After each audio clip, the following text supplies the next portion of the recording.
The landscape of men's tennis has undergone a profound transformation, and with it, a symbolic passing of the torch has occurred. The era once dominated by the imperious trio of Roger Federer, Rafael Nadal, and Novak Djokovic has come to an end, and in its place, a new hierarchy is beginning to emerge. Leading this next generation are Jannik and Carlos Alcaraz, whose talent, composure, and early success have positioned them as the sport's central protagonists. They are not merely inheritors of legacy, but architects of a new era, one that promises to redefine modern tennis. In the wake of the Big Three's twilight, a group once hailed as the lost generation finds itself facing an uncomfortable reality. Players like Alexander Zverev, Stefanos Tsitsipas, Daniil Medvedev, Andrei Rublev, and Taylor Fritz had long been touted as the heirs apparent, yet have struggled to consistently assert themselves at the pinnacle of the sport. While Medvedev did briefly disrupt the order with his US Open triumph and world #1 ranking, the broader cohort has largely failed to seize control of the men's game in the way many had predicted. Their collective inconsistency, psychological fragility on the biggest stages, and inability to consistently overcome the Big Three during their prime years have left them more as transitional figures than dominant forces. Yet amidst this generational shift, Alexander Zverev continues to project defiance and belief, despite suffering a shocking first-round exit at Wimbledon, followed by a candid and commendable public acknowledgement of his mental health struggles. The German remains confident that his best tennis is yet to come. His words reflect a player not yet ready to relinquish the dream of grander accolades, and one who believes that his story is far from written. "Maybe it hasn't been my best year, but I don't think I'm as far away as some people may think," said Zverev in a recent interview. He acknowledged the energy and attention surrounding the likes of Alcaraz and Sinner, stating, "At the moment, Carlos is kind of the star boy now. He just brings great energy to the court, and along with Jannik, they are the players to beat. I just hope to spoil their party a little bit, and I think I can do that." There was a tone of respect in Zverev's remarks, particularly toward Alcaraz.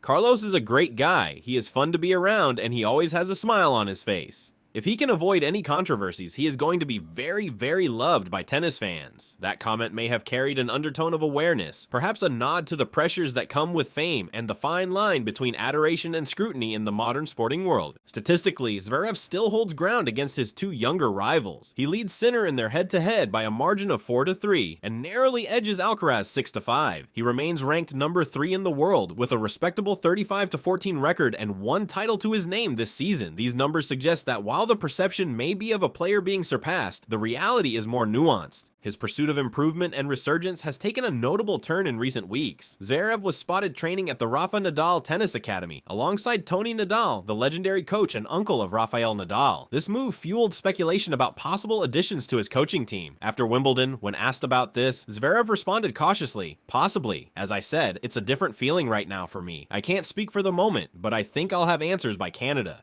There is a sense that Zverev is searching not only for form, but for clarity, an emotional and tactical reset that could help him redefine his role in the new tennis narrative. His next opportunity will come at the ATP Masters 1000 in Toronto, a pivotal stop on the North American hardcourt swing. If Zverev is to reassert himself, it will have to be soon. The sport is not waiting. The present moment in men's tennis is uniquely transitional. Alcaraz and Sinner are not just emerging talents, they are champions already shaping the rhythm and identity of the tour. Their hunger and athleticism have raised the bar, and the game now revolves around their orbit. The generation caught between the Big Three's dominance, and this new wave may ultimately be remembered as one that bridged greatness without ever fully owning it. The shift in Alexander Zverev's tone and trajectory has taken many by surprise. Just a few weeks ago, following a devastating first-round defeat at Wimbledon to Arthur Rinderknecht, the world number 3 was not talking about new coaches or reinvention. He was talking about feeling alone, emotionally adrift, and mentally exhausted. "I feel very alone out there at times," he admitted in one of the most raw post-match interviews of his career. "I struggle mentally. I've been saying I've struggled since the Australian Open. I'm trying to find ways to get out of this hole, but I keep finding myself back in it. I feel very alone at this moment in my life."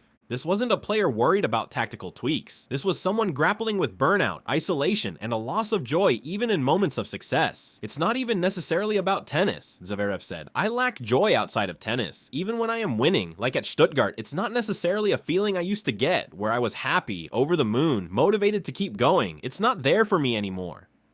Against that emotional backdrop, his sudden reappearance at the Rafael Nadal Academy in Mallorca, training under the guidance of Toni Nadal, was both surprising and revealing. Here was a player who, only days prior, had publicly acknowledged his inner struggles, now stepping into one of the most rigorous, mentally demanding environments in the sport, and more significantly, under the watch of a man known not for coddling his players, but for fundamentally reshaping their mindsets. Toni Nadal's presence hints that Zverev might be seeking more than just a new coach. He might be seeking a new way of thinking, of competing, of being, because this is no cosmetic change. If this collaboration becomes formalized, it would mark Zverev's most substantial coaching shift in years, and potentially his most important. The new coach for many fans gives hope that this is the beginning of something deeper, a reckoning. Toni Nadal, famed for molding Rafael Nadal into one of the most mentally durable athletes in sporting history, represents a complete philosophical pivot from the tightly controlled family-run operation that has long defined Team Zverev. If Toni Nadal is to have any real influence, Zverev must allow him the space to lead without interference. That has been the undoing of past coaching relationships, big names brought in with fanfare, only to be marginalized or constrained by the family dynamic. Toni Nadal will not be another quiet advisor in the background. He is used to steering the ship, not riding along. Whether Zverev is truly ready for that remains uncertain. He has made the first step, acknowledging his emotional struggles publicly, and now placing himself in a setting known for confronting those very challenges. But the follow-through is what will matter. Training with Toni Nadal is not a guarantee of transformation. It's merely the opening of a door. Walking through it and staying on the path requires something Zverev has not yet consistently shown: long-term psychological endurance. This is why this moment feels so pivotal. Zverev is no longer a rising star. At 28, he's squarely in his prime.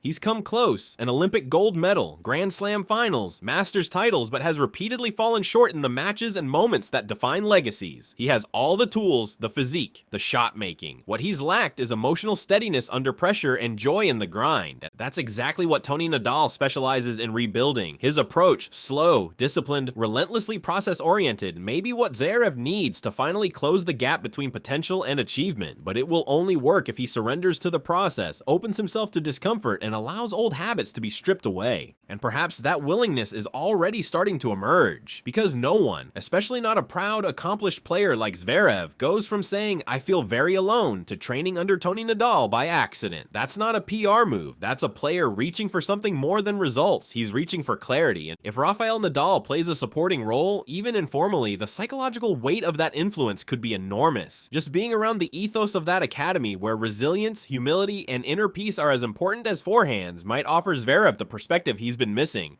This coaching experiment will not work unless Zverev is fully invested, not just physically, but mentally and emotionally. He has tried quick fixes before. He has rotated through high-profile names. He has found temporary surges of form, but he has never found the kind of stability that turns good careers into great ones. Toni Nadal may offer that, but only if Zverev lets him, and that, more than rankings or titles or draws, is the biggest unknown in tennis right now. Whether Alexander Zverev can finally get out of his own way and allow someone else to guide him where he has always wanted to go.